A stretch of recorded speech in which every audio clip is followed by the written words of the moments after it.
Hi. Oh, my pleasure. Well, we were literally in the exact epicenter of the fire as it started. Um, oh, that's actually a view from my porch. um, that's the house one below us on fire. Yeah. My neighbor called and he said a fellow named Robert Trinkteller was about 5 houses up. You have to understand the Palisades is a very almost like an old-fashioned neighborhood. Sidewalks, all the neighbors know each other. We all have each other's phone numbers, and people are very aware that we're in a fire zone. And in fact, I had said yesterday, well, day before yesterday, to my wife Sarah, I said, "Oh, that guy on the hillside hasn't cut down his grass. They got to cut down that brush because there's going to be a fire." And that's the person who didn't cut that brush was the person that fire you're looking at right now. That's my pool right there. That was the brush below us that was not cut. When and so we went out. I had a record of the call. In 17 minutes later, we were evacuated with the clothes on our back. Our garage door wouldn't open because the wind was so bright it torqued the door, and we finally got out. When we got to the bottom of the hill, I said, "Oh my God, we have a neighbor who's 94 years old who has dementia."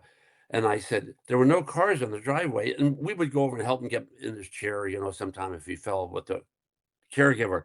But I knew he was in the hospital. And I don't know, God was on his side. I decided to call his son in Massachusetts and said, "Hey, Francis, just to be sure, your dad's still in the hospital, right?" He said, "No, he got home last night, and there's a new caregiver, and I don't have the number." And they wouldn't let us back up, so I finally got through to 911 and said, "A welfare check. You got to go check on this guy." Well, there was a miscommunication, and I called my neighbor who hadn't evacuated yet. He was on his roof fighting his fire. He'd been on my roof. He'd hosed my roof down. I said, "Go in and check on him." He went. He said, "The door's open. There's nobody here." He went in and yelled. He said, "No, nobody here." I said, "Look, just go behind the pantry. There's a little room. We can see him during the day. He likes to sit there because there's a garden." He went in and found him. He'd been left alone. Okay. And it turned out the fire department made the new caregiver leave. And, she just does what she was told. They said, "We're coming back for him." Well, they hadn't come back for him. I'm hoping that they would have.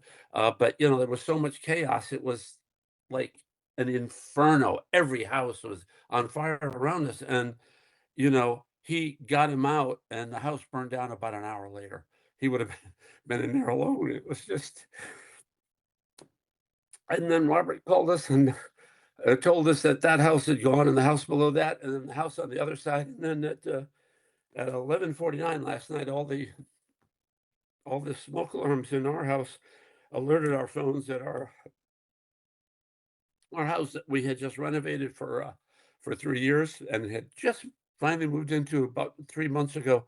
Uh, all the smoke alarms are going off, so that's hardly hardly a good sign. So I'm not sure, but it wouldn't make any difference because the whole street's burned down. So I mean, even if you go back to your home, look, we knew what was coming, and when we were out on our driveway, I looked and the smoke was so black. There's a house across the street was on fire. The house next door was on fire, and all the black smoke was down there, and the schools are down there. And I said to Sarah, "We can't go down there because they're trying to evacuate the schools, and we'll just be in the way." And here's the thing that's so important: people have got to evacuate when they tell you to evacuate.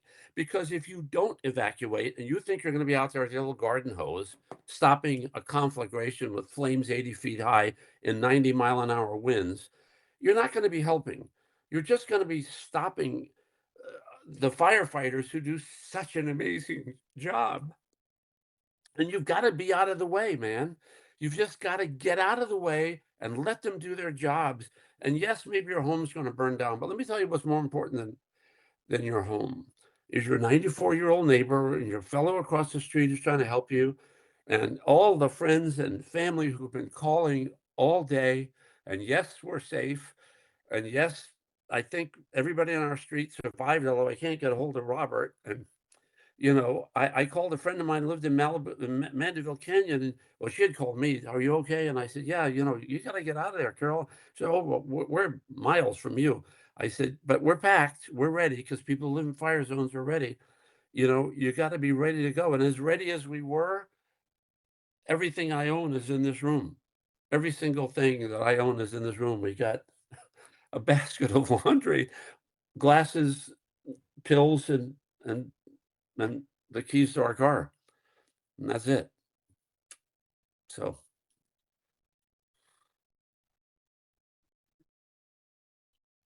and well, I mean, how about Robert, who in the middle the house was on fire next door. Our deck was on fire, and the guy ran into the house and got it. I was just blessed that God said, "Hey, call his son and just be sure." And his son didn't know about it because then the fire, he's, "Oh my God," and he's trying to get out here, and there's no flights. And then we couldn't find him because he has dementia. So they put him in a hospital somewhere. And then he called me at 2 o'clock this morning. He said, I found him because I said, go to St. John's. He'll probably be there. And we were able to track when Robert had texted me so that we knew. But by the way, I'm sure the paramedics are coming back for him. It wasn't like they said, "Oh, we're going to just leave this guy here." So I want to make that clear. It was just a matter of timing. And the poor caregiver, I'm sure, was doing exactly what she was ordered to do. It was just one of those scary things. I mean, look, you can't imagine how great the Los Angeles Fire Department and the Los Angeles Police Department and the Sheriff's Department and the DWP. These people are out there fighting, man. That's I'm standing in my driveway. See that flame in it? I'm standing in my driveway looking up there.